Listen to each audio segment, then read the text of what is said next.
Natatandaan mo pa ba sa puno ng mangga, sa puno ng gumamela?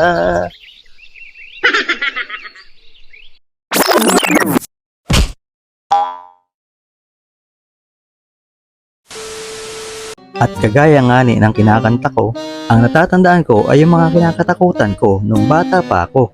Kaya yan ang content natin for today's video. Let's go! Multo. Siyempre, sino ba naman hindi matakot sa multo?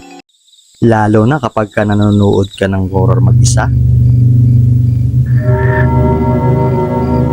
Nagdududa si Tanda sa'yo.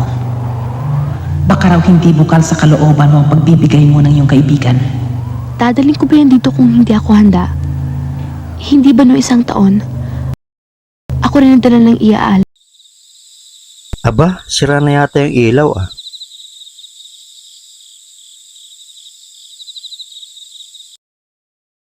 Lay, Gusto lang kasi Tapos bigla na lamang.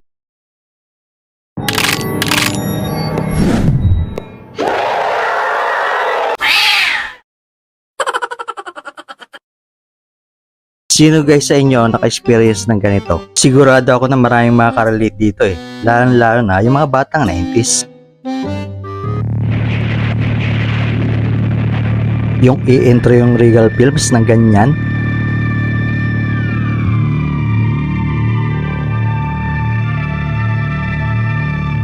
Ay putik, mahinganig ka na sa takot. Tapos, guys, ang laking scam, comedy pala ang palabas.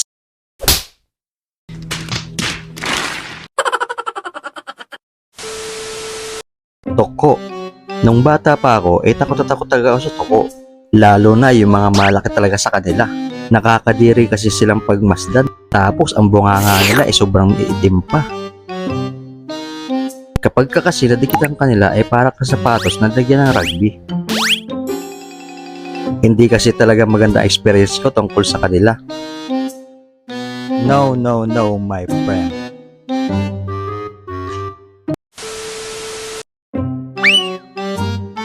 Dito kasi yan mga men, bakit takot ako sa toko? Kung minsan daw kasi nanonood yung tropa ko ng TV, bigla na lamang may lumaglag sa braso niya.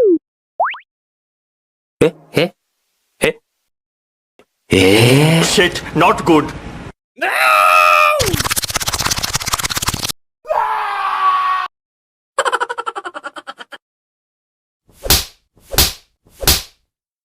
A few inches later.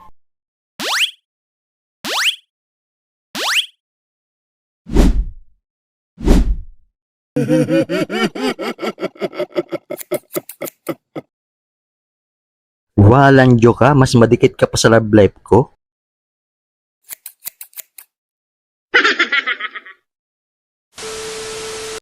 Isa din sa toko experience ko nung matulog ako minsan sa bahay ng tropa ko. Naalala ko pa nga nun, 4 kami magkakatabi. Ako, yung tropa ko at 2 pinsan niya. Patulog na sana kami nun eh. Nang napansin ko na parang may mga matang nakatitig sa akin.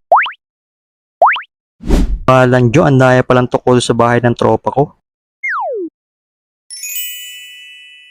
At yun mga men, di na ako nakatulog. Feeling ko kasi lalaglag lahat ng tuko sa akin. Hey! Oh pre, kumusta ang tulog mo? Pre, ang himbing ng puyat ko.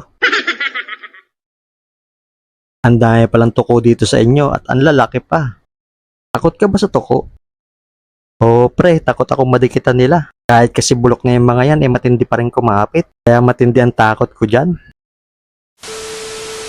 Minsan, meron din ako experience sa aming school tungkol sa tuko. Class, meron kaming PTA meeting. Iwan ko muna kayo dito, huwag kayong malikot ha. Maglinis kayo ng classroom, okay? Opo.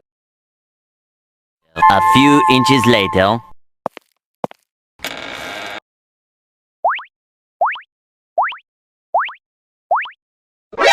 NANI?!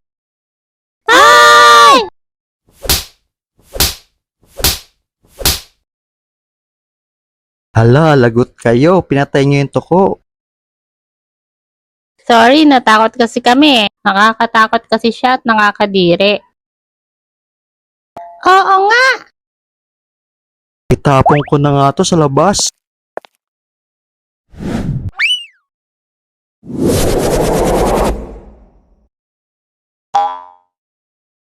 At yun mga men, ang pinagtataka namin patay na siya, dumikit pa rin siya doon sa puno ng bayabas. Hanggang sa nabulok siya, di man lang siya natanggal sa pagkakakapit doon sa dahon ng bayabas. At yun yung isang dahilan kung bakit ako natakot na madikitan niya. Huwag lang sana ako makarinig ng ganun tunog sa aming bahay. Dahil mag-hire talaga ako nang huhuli sa kanya.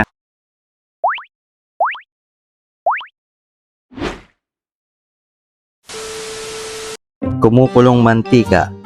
Siyempre, sino ba naman hindi kakabahan kapag nakakita ka ng kumukulong mantika? Lalo na yung umuusok-usok pa. Siyempre, ranas na ranas natin yan kapag nagpipirito tayo ng isda.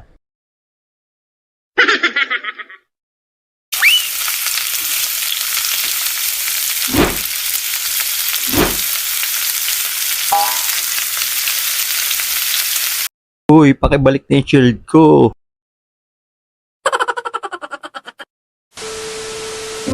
Nanay.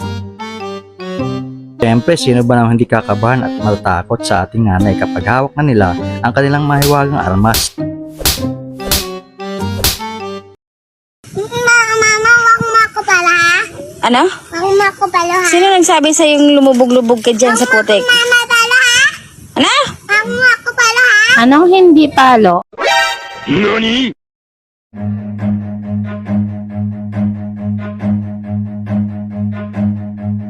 Run.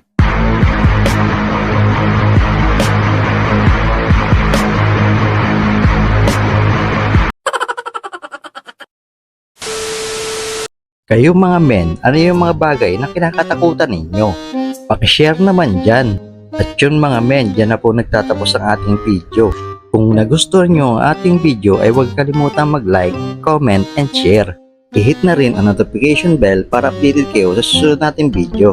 At shoutout muna tayo kay na Cherry Nakur, Jake Animation, Prince JC Di Makulangan, at kay Cheryl Montejo. Maraming salamat guys sa inyong suporta. Salamat din sa panood hanggang sa susunod na video. Peace out!